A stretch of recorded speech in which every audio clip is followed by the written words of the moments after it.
Where does the water go after a heavy rainstorm? Precipitation follows one of two paths once it hits the ground.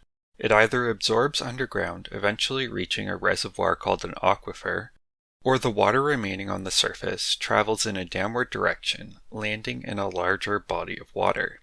All of the areas which feed surface water to this larger body of water are what make up a watershed. And as the water travels, it will encounter obstacles which will either change its path or be carried with it to its end destination.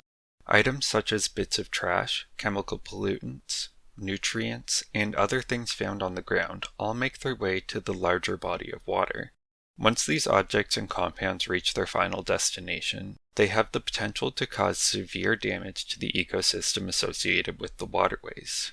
What surrounds a watershed plays a key role in the risks which the watershed may encounter. For example, a watershed with lots of farmland around it is at risk of nutrients from fertilizer leaching into the water, which could cause harmful algal blooms with major die-off of aquatic species.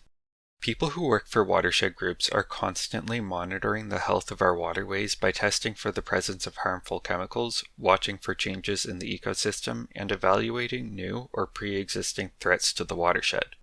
The size of a watershed is highly variable. For example, our watershed group works with the Winter River and Tracadie Bay on Prince Edward Island. This means that all of the land which provides surface area to these two locations are what make up our watershed. However, all bays along Prince Edward Island feed into the Gulf of St. Lawrence, making PEI a part of the Gulf of St. Lawrence watershed.